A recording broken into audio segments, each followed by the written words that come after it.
So today we are working with an 11-pound brisket. Don't act like you're not impressed. This is our first Bobby Q Cooks episode ever. And to say that it is going to be exciting, maybe, I don't know yet. So pressure's on. Now I've done, up to this point, about 5 briskets, and the first one that I did was pretty darn good, and it was the first thing I ever smoked. Then the second brisket was a complete disaster. It was horrible. I remember I opened the lid and it was just charry and sad looking, and we had to eat it. It's a tough go. But today, I am confident that everything's going to go well. Now, we've got this 11-pound, mostly flat. It's been tough picking. I mean, there hasn't been a lot at the grocery store, so I'm just glad I had this. It's a nice cut. For the most part, it's pretty trimmed right now, but I'm going to run you through some ways to kind of clean it up a little bit on the edges and give us the best possible cook we can. So, here goes nothing.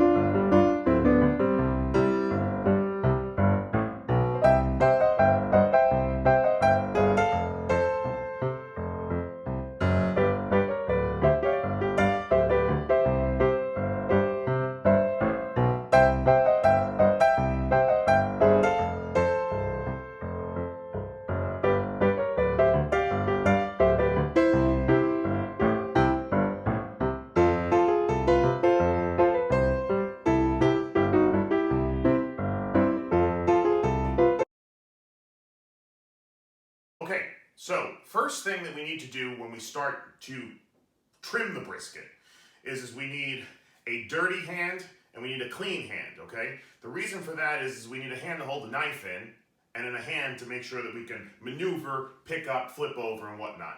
And I think it's really important because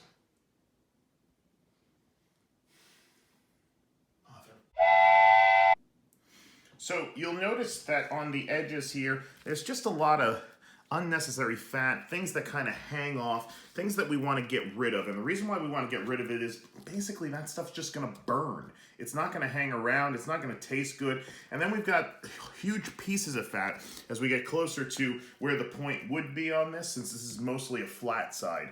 And the flat side, for those of you who don't know, is the side that has, it's kind of the leaner meat. The point is the fattier meat. So depending on what type of meat eater you are, depends on what side of the brisket you like. So what we want to do is we want to get this down to a 1/4 inch, roughly, give or take, depending on how much. Why do we do that? We do that because if we leave too much fat on there, it doesn't render down and it doesn't flavor the meat for us. What we get is that kind of sloppy, nasty, ugly looking fat underneath. And when you cut the brisket, most of the brisket will look good, but then the bottom of the brisket will kind of have that gooey kind of feeling to it.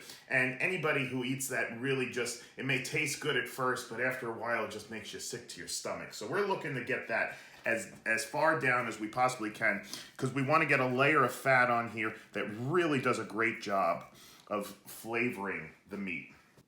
Okay, let's turn this bad boy over. Take a look at the other side.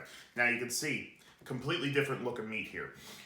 We've got fat on this side. We want to take off as much of this fat on this side as possible. You see we've got great marbling. You see the grain of the beef running in this direction here, okay? So we got to take note of that, because when we cut the brisket, we want to cut against the grain when it's done. So take note of where the grain is on your brisket. All right. Get some seasoning. So, the type of brisket we're doing today is a Texas-style brisket.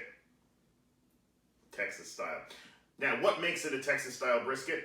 It's the seasoning that we use, okay? And in some ways, kind of the way it's cooked. So, the seasoning that we are using today is a little concoction that we created in the kitchen. We used equal parts salt, black pepper, and then I took about a third in comparison to either of those and put in some garlic powder, granulated, okay? And that creates our rub. Now, for a lot of you out there, you're wondering, well, that doesn't seem like a whole lot that's going on there. I mean, what are you really doing, Bobby? I'm letting the meat speak for itself. That doesn't make sense. That's the goal here. Everything that I've done now with trimming this brisket down to seasoning it with just this simple seasoning will allow the brisket meat to come out and really show what it's worth. The first thing that we want to do before we put the seasoning on is give us kind of like a base layer that will allow the seasoning to stick. Now, some guys use mustard, other guys use Worcestershire sauce. That's a Worcestershire.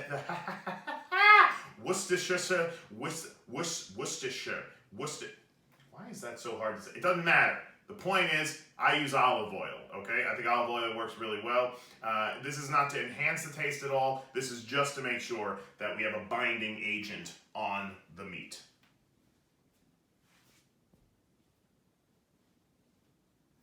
And we're just gonna rub that meat, nothing like that. I'm just gonna rub it. I'm getting a don't do that voice while I rub the meat. That's okay. I won't do that voice. It's a terrible sound. There's nothing exciting about this sound right now. We can enhance the audio. Then we take our salt, pepper, and garlic, and we begin the coating process. I'm going to use this hand as kind of my guide to make sure that the edges get done, but we're just going to do an even layer. You're just thinking about creating this nice, even layer of this wonderful, simple seasoning. I'm not going too crazy. I'm just letting it fall nice and easy on. And then I'm going to use this hand like this, and that's going to help deflect the seasoning onto the side, because we want to make sure that we season every bit of this brisket. Everything is important. So we're going to flip that bad boy over and get on this side. We're going to get back to our olive oil. I'm going to put that back on. And we're going to have another special moment with this meat. Just be one with the meat. Enjoy it. Take it in. Take it in, folks. This is it. That's what it's all about. Just rubbing your meat. Right there. I know. It's inappropriate. I'll stop. God. Just have a little sense of humor. And there go all of our likes. All of our comments are going to be shut the hell up. Sometimes I sing stupid songs to myself. You ever do one of those meditating apps? I feel like this would be one of those things that you would watch while doing a meditating app.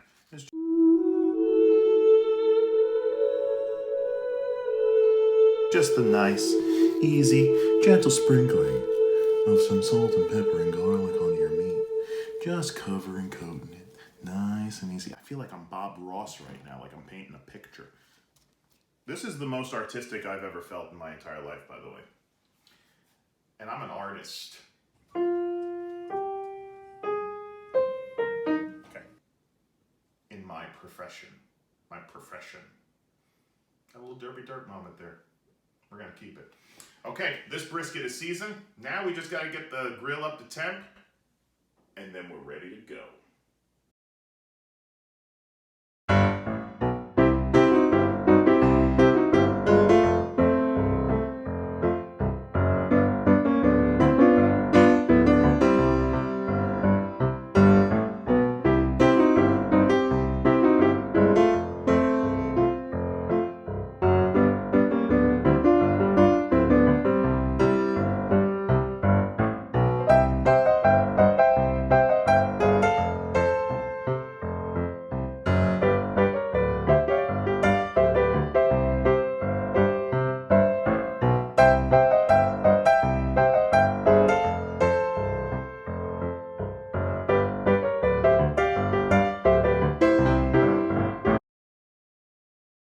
And now, the time is here. Folks, I cannot express what an exciting moment it is when it's time to put the brisket on the grill. It's very exciting. And now we go. I will be lifting the brisket with my hands. And we will be heading to the grill now. Camera woman, shall you follow?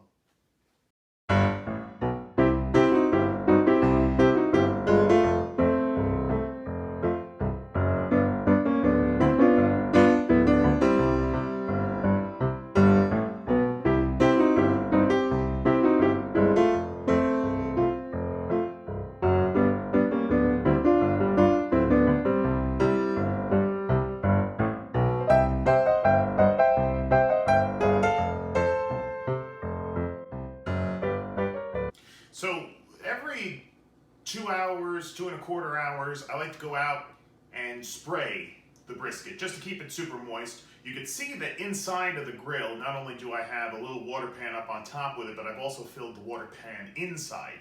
And then this is just a simple concoction of Frank's Red Hot, maybe about 3 tablespoons worth of that. I would put about a ½ cup of apple juice in, and then I would put in a little bit of water to kind of equal it all out, mix it up. Creates a great way to keep your meat moist, add a little more flavor, a little more kick to that meat as it cooks, and yeah, it's pretty simple.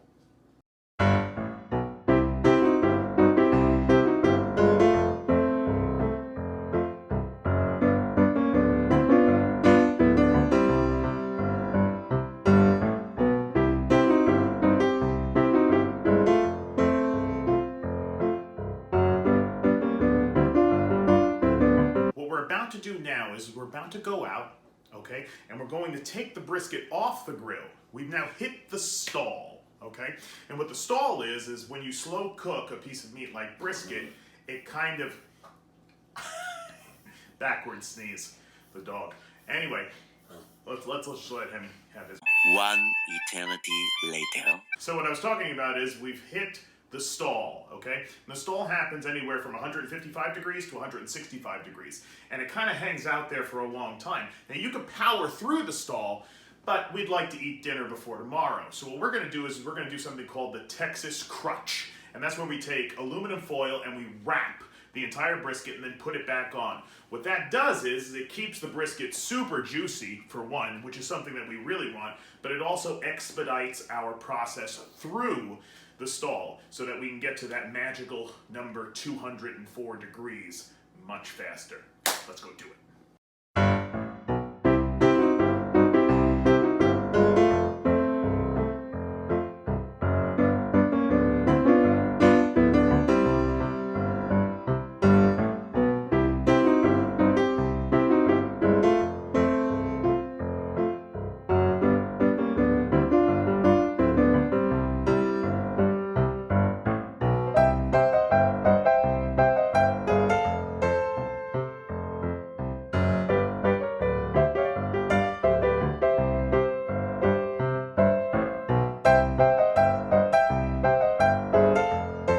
So, after 9 hours of cooking and nearly 40 minutes worth of resting, the time is upon us.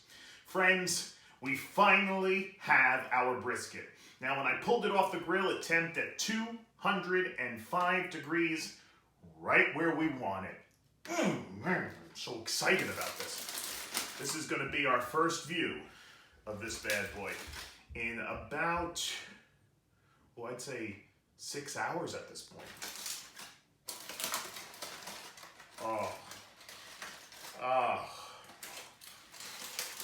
Look at the bark on that. Look at the juice in that. Look at what we have created. We have created a brisket from scratch. Well, actually, no, because I didn't cut it off the cow. And I actually bought it already prepackaged. And really all I did was kind of trim it and just put a little salt and pepper and garlic on it and then just wait for it to cook. So I can't really take all the credit, but this is pretty friggin' awesome, okay? Hold on one second. We'll come right back once I get this sucker on the cutting board. So here we are. You can see this wonderful give in it. A great bark. It's a little jiggly in there. I mean, we can't really complain one bit. This has really turned out beautiful. Now, I'm gonna make a cut down the middle so we can get a good look at the inside.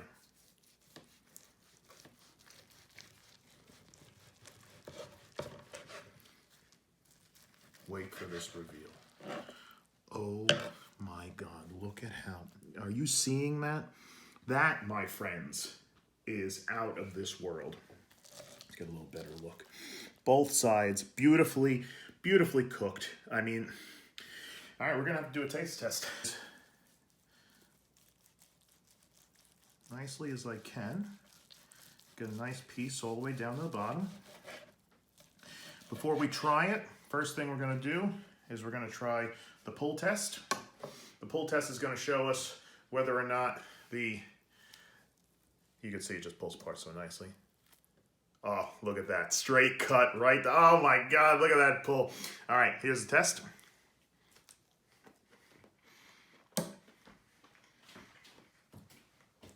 Oh my God. Oh my God. This is just, one more time on the pull. Look at that pull. I mean, that's wonderful. It's so hot. Figgy, taste test. Come around this side. See the little guy. What do you think? I think he likes it. Hey, if you like today's video, follow us, like us. Thank you so much for following along, and we'll see you next time.